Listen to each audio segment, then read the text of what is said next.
Yesterday, we did hear from President Obama as he outlined what some have described as a new phase for U.S. policy towards the Middle East. And in less than an hour, President Obama will be meeting with Israeli Prime Minister Benjamin Netanyahu in the Oval Office. Let's get some insight now from Washington Executive Editor Al Hunt. Al, there was a fair amount of criticism that the president didn't take a stronger stance on many issues, including Syria, but a fairly strong position in terms of Israel and calling for a return to 67 borders. Yeah, he did. That's really been the U.S. policy for a while, but it hasn't been articulated as directly as Obama articulated it yesterday. It's got the Israelis upset. That meeting at the White House with Benjamin Netanyahu today, Margaret, if you had a fur coat, you'd have to wear it to go there, plus a pair of extra socks, because it's going to be a very frosty meeting. I'm sure any discussion of the fate of Jerusalem as a starting point for negotiations is really a game changer.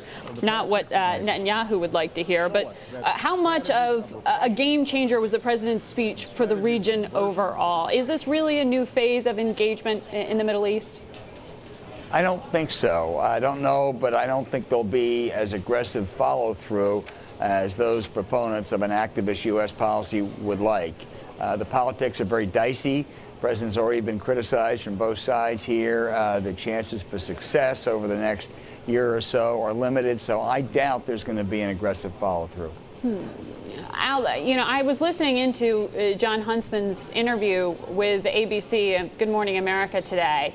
I know you've been talking about sort of the taint from working with the Democratic administration that is going to have on his prospects with Republicans. Listen to what he had to say today. I do it again, of course. I've always been trained that when your country needs you, particularly in a critical and sensitive bipartisan position, which is the U.S. ambassador to China, that if there is the prospect that you can get in there and bring about change in a way that helps your country through public service, I'm there. Can he spin this back in his favor?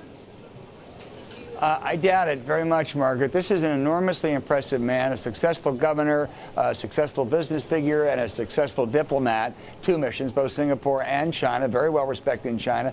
But I think it's politically lethal for him. First of all, being Barack Obama's envoy is a problem enough in any Republican primary or caucus. The other is China. There's such an anti-China mood among many of that core Republican conservative base. Real problem for Jon Huntsman. Wow.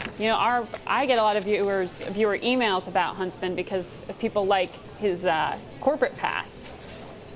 That's in his favor, that he was a CEO. He's got a great resume, and he's very attractive. But those are going to be difficult hurdles in a Republican contest. If he ever got the nomination, he would be a formidable general election candidate. Yeah. Well, Al, we have to leave it here because we have some breaking news out of Europe we want to update people on. But I do want to say, watch Political Capital with Al Hunt tonight, 7 p.m. Eastern Time. Senator Lindsey Graham is his guest.